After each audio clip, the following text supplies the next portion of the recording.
দাদার ছবিতে ফুল সাজানো এখানে এবং বাইরে এটা দীপালি করা, নিজের থেকে দায়িত্ব নিয়ে দীপালি বলেছে এটা আমার কাজ, তোমরা এটা নিয়ে মাথা ঘামিও না।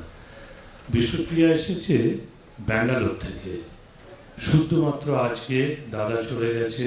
বিষ্ণুপ্রিয়া খুব ছেলে মানুষ বয়সে দাদার পেশেন্ট ছিল, দাদাকে অসম্ভব ভালোবাসে, শুধু আজকে এসেছে ব্যাঙ্গালোর থেকে এই সভায় মানে যোগদান করার জন্য। বিষ্ণুপ্রিয়াকে আমি ডাকছি, বিষ্ণুপ্রিয়া দত্ত।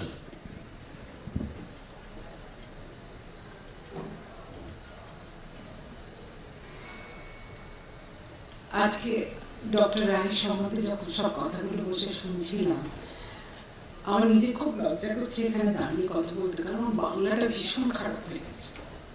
প্রায় 25 বছর বাংলার বাইরে আছে, আমার নিজে খুব খুব খুব লজ্জা করছে ওনার সম্বন্ধে কথা আমাকে বাংলায় নয় তো বাংলায় ইংরেজি মিশিয়ে বলতে হবে বলে। আমি এখানে I'm not here to affirm about what a great doctor was he. To all of us, he was a living legend. My testimony is about how his power of touch has changed me, transformed me, and made me what I am today. In today's time, if anyone says, you know, I'm comfortable and I'm confident with my own skin, this is something very powerful statement. And to be able to do justice or justify the above mentioned needs immense amount of guts.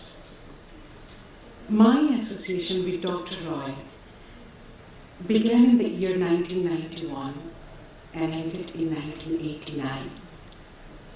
I was then the only daughter of 2 doctors, the ugly duckling of the family, and severely protruding teeth.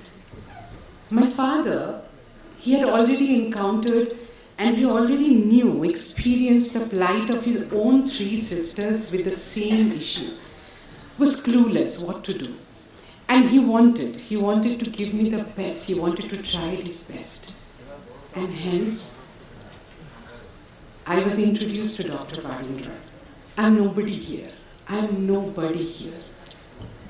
Those who are present here I have so many good memories to talk about. Man of few words, he always was, we all know.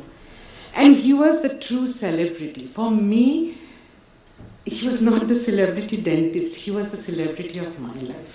You know, people say God speaks to us in many ways. I think he was a living God for me. Out of many memorable incidents, many memorable encounters, today I want to talk about only 3 things. First and foremost, his professional approach towards his patient. I'm his patient, and when I met him, I was just 9 years old. It was not needed for him to go ahead and explain each and every step to me.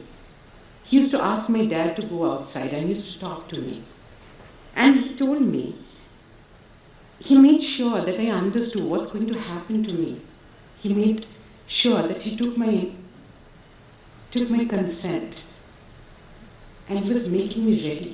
He was making me ready for the future. He was very blunt in putting it straight, you know. He told me, get ready, be prepared.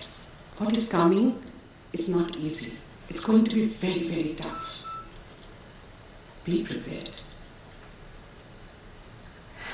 He also told me, you know, I have very few resources, but with those resources, I'm going to try my best. But nothing will be possible if you are not cooperating with me. So cooperate. All those above statements, I was not aware of the magnitude of those statements.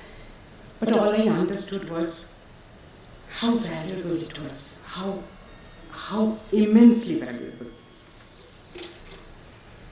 Secondly, he was particular about setting the right expectation and giving a realistic picture to a patient. Just imagine, okay?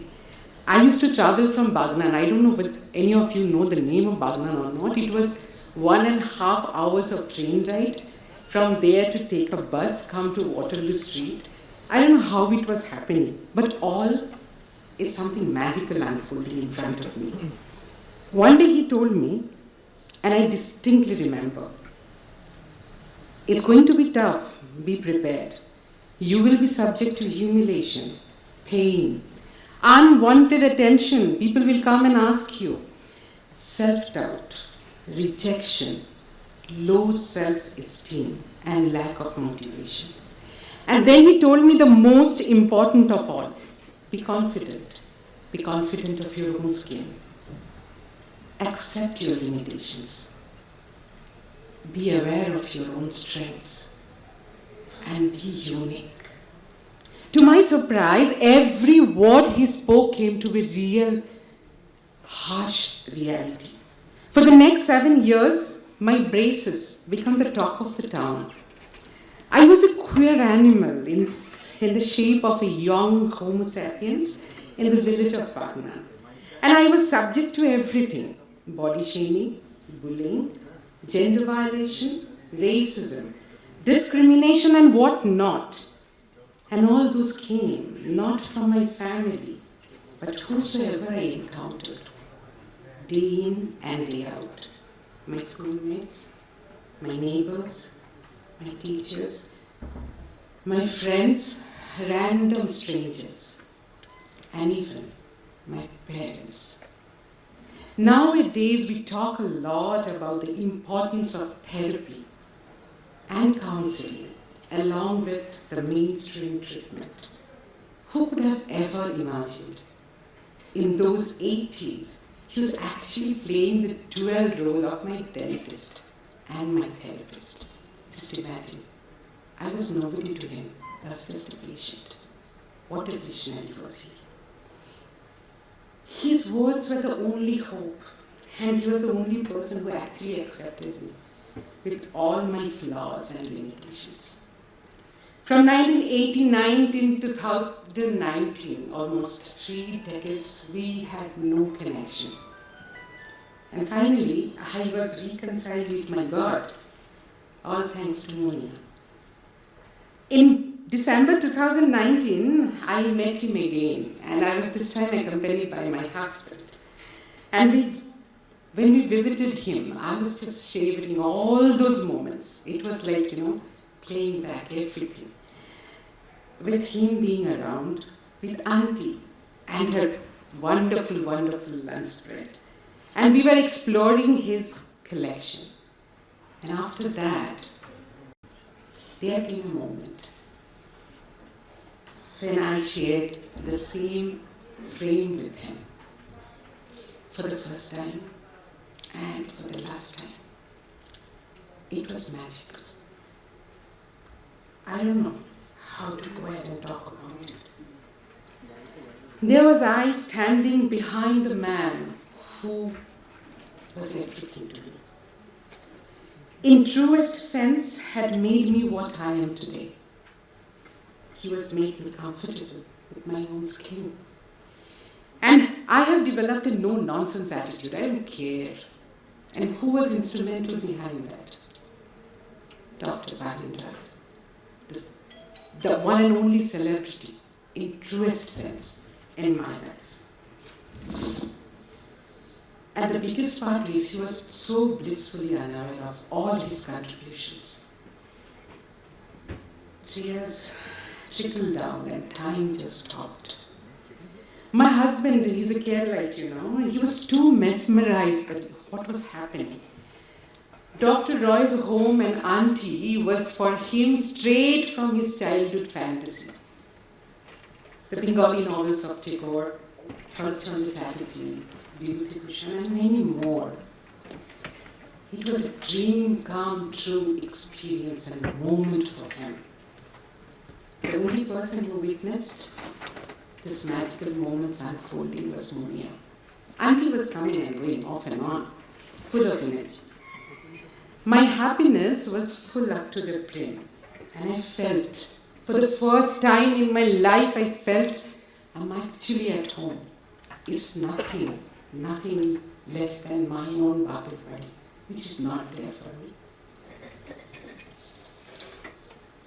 To conclude, I would like to go back. Recently I was reading an article of Dr. David Sethi, and he was mentioning Mother Teresa told Dr. Sethi, now I know. And doctor asked, what, Mother? Why are you here? You know, when God created children with heart ailment, he was actually preoccupied. And that's why he sent you behind to treat them. For me, Dr. Roy was truly God sent.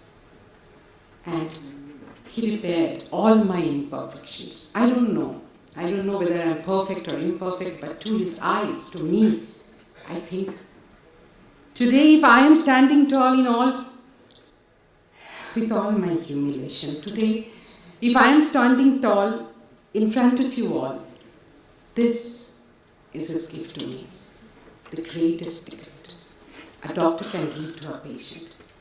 His hands healed me, transformed me, and I'm sure he's present in front of us. He will always be present as long as I will be alive.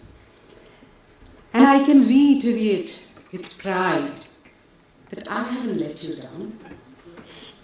I'm a knight, and your blessings are my armor. Mother said, give the world the best you have, and it may never be enough. Give the world the best you have got anyway. I know Dr. Rai might not have the best always, but to me, he has given his best to me, and that's why I'm here today. Thank you.